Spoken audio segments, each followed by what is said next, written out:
ತರಹದ ಹರಿಕತೆ, ಹಾಡು, ಹಾಸ್ಯ, ಭಜನೆ, ಕೀರ್ತನೆಗಳು, ತತ್ವಗಳು ಇವೆಲ್ಲನ ಹಾಡುವುದು ನಮ್ಮ ಮನಸ್ಸನ್ನ ಶುದ್ಧಿಗೊಳಿಸಿಕೊಳ್ಳಲಿಕ್ಕಾಗಿ. ಮೇಲೆ ಸ್ನಾನ ಮಾಡಿದಾಕ್ಷಣ ಮಡಿಯಾಗುವಂತಿದ್ರೆ ಜಗತ್ತಿನಲ್ಲಿ ಮನಸ್ಸನ್ನ ಯಾವ ರೀತಿ ತೊಳ್ಕೊಳ್ಳೋದು ನಾವು ಅಂತ. ಒಂದು ಊರಲ್ಲಿ ಒಂದೇ ಬಾವಿ ಇತ್ತು. ಇಡೀ ಊರಿಗೆ ನೀರನ್ನ ಪೂರೈಸುತ್ತಿದ್ದ ಬಾವಿ, ಒಂದೇ ಬಾವಿ. ಎಲ್ಲರೂ ಕುಡಿಯೋದಕ್ಕೆ ನೀರನ್ನ ತಗೊಂಡು ಹೋಗ್ತಿದ್ರು. ಒಂದು ದಿನ 3 ನಾಯಿಗಳು ಕಚ್ಚಾಡ್ಕೊಂಡು ಆ ಬಾವಿ ಒಳಗಡೆ ಬಿದ್ದುಬಿಟ್ಟು. ಬಿದ್ದ ತಕ್ಷಣ ಏನಾಯ್ತು, ನಾಯಿ ಮೇಲಕ್ಕೆ ಬರಕ್ಕಾಗ್ಲಿಲ್ಲ. ಹಸುವಿನಿಂದ ಆ ನಾಯಿಗಳು ನೀರೊಳಗಡೆ ಸತ್ತೋದು. ಗ್ರಾಮದ ಮುಖಂಡರು ಜೋಯಿಸ್ರ ಹತ್ರ ಹೋದ್ರು. ಸ್ವಾಮಿ, ಅಪಶಕುನವಾಯಿತು. ನಮ್ಮಲ್ಲಿ ಇದ್ದದ್ದೇ ಒಂದೇ ಬಾವಿ, ಕುಡಿಯಕ್ಕೆ ನೀರು ತಗೊಂಡು ಹೋಗ್ತಿದ್ದೋ, ಈಗ ನಾಯಿಗಳು ಬಿದ್ದೋಗ್ಬಿಟ್ಟಿದೆ, ಏನ್ ಮಾಡುದು ಸ್ವಾಮಿ? ಅವ್ರು ಹೇಳಿದ್ರು, ಶಾಸ್ತ್ರ ನೋಡ್ಬೇಕಪ್ಪ, ಏನೋ ಕೆಟ್ಟಗಳಿಗೆ ಬಿದ್ದೋಗದೆ. ನೋಡಿದ್ರು ಶಾಸ್ತ್ರವನ್ನ. ನಾಯಿ ಬಿದ್ದೋಗಿರೋದ್ರಿಂದ ಊರಿಗೆ ಗಂಡಾಂತರ ಕಾದಿದೆ. ನೀವೊಂದು ಕೆಲಸ ಮಾಡಿ, ನೀವು 101 ಪೂಜೆಯನ್ನ ಮಾಡಿಸ್ಬೇಕು ನೀವು ಅಂತ ಅಂದ್ರು. ಬಾವಿಲ್ ನಾಯಿ ಬಿದ್ದಿರೋದಕ್ಕೂ 101 ಪೂಜೆಗೂ ಏನು ಸಂಬಂಧ? 101 ಪೂಜೆ ಮಾಡಿಸ್ಬೇಕು ಅಂದ್ರು. ಊರವರೆಲ್ಲ ಸೇರಿ ಪೂಜೆ ಮಾಡಿಸಿದ್ರು. ಆದ್ರೂ ಕೂಡ ಆ ಬಾವಿ ಒಳಗಿರುವಂತ ವಾಸನೆ ಹೋಗ್ಲಿಲ್ಲ.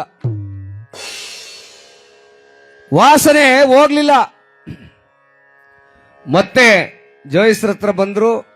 ಸ್ವಾಮಿ, ವಾಸನೆ ಹೋಗ್ತಾ ಇಲ್ಲ, ಏನ್ ಮಾಡುದು? ನೀರು ಕುಡಿಯೋಕ್ಕಾಗ್ತಿಲ್ಲ. ಆಗ ಅವ್ರು ಏನ್ ಹೇಳಿದ್ರು, ಒಂದು ಸತ್ಯನಾರಾಯಣ ಪೂಜೆ ಮಾಡಿಸ್ಬಿಡ್ರಪ್ಪ, ನೋಡುವ ಆಗ್ಲಾದ್ರೂ ಹೋಗುತ್ತೇನೋ, ಭಗವಂತನ ಕರುಣೆ ಇದ್ರೆ ವಾಸನೆ ಎಲ್ಲ ಹೊರಟೋಯ್ತದೆ ಅಂತ. ಸತ್ಯನಾರಾಯಣ ಪೂಜೆ ಮಾಡಿಸಿದ್ರು, ಲಕ್ಷಾಂತರ ರೂಪಾಯಿ ಖರ್ಚು ಮಾಡಿ. ತಿರ್ಗಾ 3 ದಿನ ಬಿಟ್ಕೊಂಡ್ ಬಂದು ನೋಡಿದ್ರು, ವಾಸನೆ ಹೋಗ್ಲಿಲ್ಲ. ಸ್ವಾಮಿ, ಏನ್ ಹಿಂಗಾಗೋಯ್ತಲ್ಲ, ಒಂದು ಪರಿಹಾರ ಹುಡ್ಕೋಕ್ ಆಯ್ತಾ ಇಲ್ವಲ್ಲ ನಿಮ್ ಕೈಲಿ?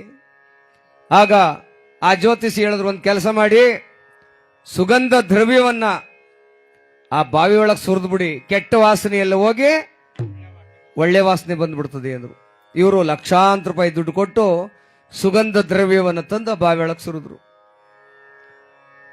ವಾಸನೆ ಹೋಯ್ತಾ? ಹೋಗ್ಲಿಲ್ಲ. ಆಗ ಪೂಜಾ ಸ್ವಾಮಿಗಳ ಹತ್ರ ಬಂದು ಕೇಳಿದ್ರು, ಸ್ವಾಮಿ, ನೀವು ಹೇಳಿದ ಕೆಲಸ ಒಂದು ಪ್ರಯೋಜನಕ್ಕೆ ಬರ್ತಾ ಇಲ್ಲ, ಏನ್ ಮಾಡೋದು? ಆಗ ಊರಿನ ಒಬ್ಬ ಯಜಮಾನ, ವಯಸ್ಸಾದ ಯಜಮಾನ ಸುಮ್ಮನೆ ಕೂತಿದ್ದು ಹೇಳದ್ನಂತೆ, ನೋಡ್ರಪ್ಪ, ನಾಯಿ ಬಿದ್ದಿರೋದಕ್ಕೂ ನೀವು ಶಾಸ್ತ್ರ ಕೇಳಿ ಪೂಜೆ ಮಾಡ್ತಾ ಇರೋಕ್ಕೂ ಯಾವ ಸಂಬಂಧನೂ ಇಲ್ಲ. ಮೊದಲು ಬಾವಿ ಒಳಗೆ ಬಿದ್ದವಲ್ಲ ನಾಯಿಗಳು, ಅವನ್ನ ಹೊರಗೆ ತಾಕ್ರಿ, ನೀರನ್ನ ಹೊರಗಡೆ ಹಾಕ್ರಿ, ಜಲವನ್ನ ಶುದ್ಧಿ ಮಾಡಿ, ಆನಂತರ ಹೊಸ ನೀರು ಬಂದ ಮೇಲೆ ಅಲ್ಲಿದ್ದ ವಾಸನೆ ಹೋಗುತ್ತೆ ಅಂದ್ರು. ಊರವರೆಲ್ಲ ಸೇರಿ ನಾಯಿ ಎತ್ತಾಕಿ ಆ ನೀರೆಲ್ಲ ಕ್ಲೀನ್ ಮಾಡಿದ್ರು, ಹೊಸ ನೀರು ಬಂತು, ಮತ್ತೆ ಕುಡಿಯೋದಕ್ಕೆ ಅನುಕೂಲ ಆಯ್ತು. ಇದರಿಂದ, ಈ ಕಥೆಯಿಂದ ಏನು ನಾವು ತಿಳ್ಕೊಳ್ಳೋದು ಅಂದ್ರೆ,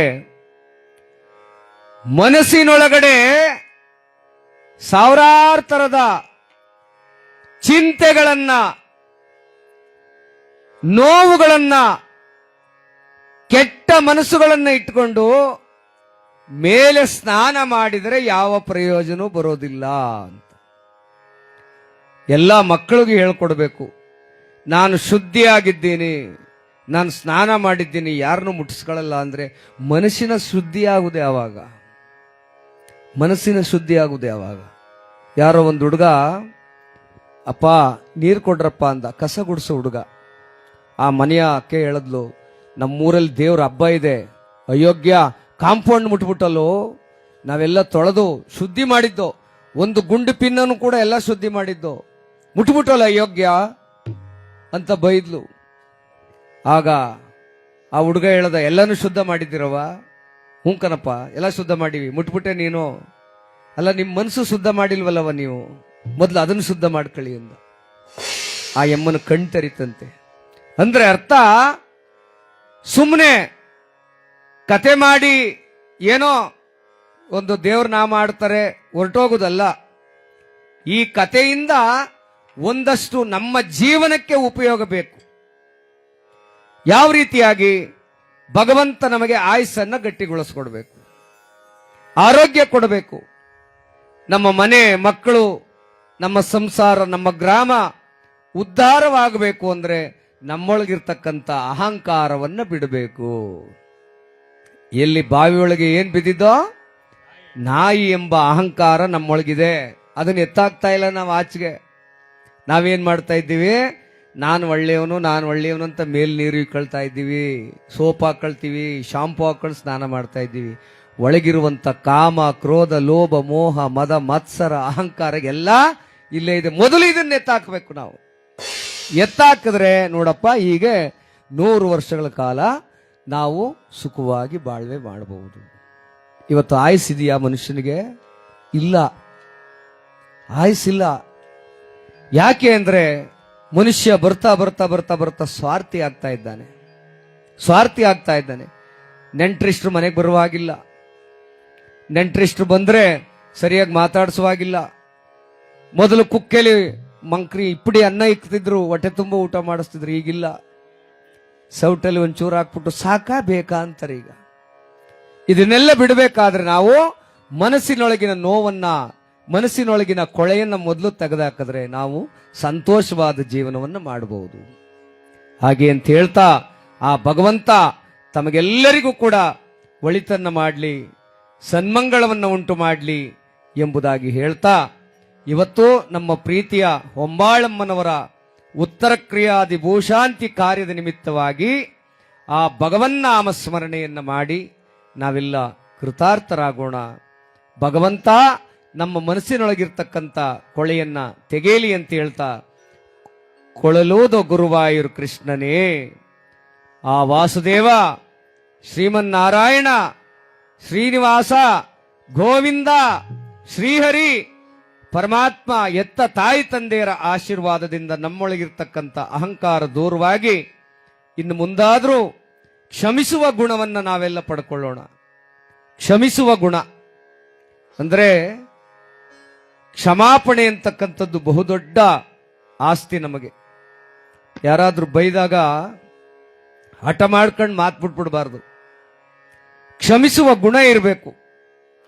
ತಲೆಬಾಗಿ ಬಂದಾಗ, ಯಾರಾದ್ರೂ ಮನೆಗೆ ತಲೆಬಾಗಿ ಬಂದಾಗ ಬಪ್ಪ ಆಯ್ತು, ಅಥವಾ ಗಂಡ ಹೆಂಡತಿ ಆಗಿರ್ಲಿ, ಬನ್ರಿ ಆಯ್ತು ಬನ್ರಿ, ನಿಂದೋ ನಂದೋ ತಪ್ಪಾಗದೆ ಮುಂದೆ ಜೀವನ ಸರಿ ಮಾಡ್ಕೊಳ್ಳೋಣ ಅನ್ನುವಂತ ಸಮಯವನ್ನ, ಆ ಪ್ರಜ್ಞೆಯನ್ನು ಬೆಳೆಸ್ಕೊಳ್ಬೇಕು ಅಂತ ಹೇಳ್ತಾ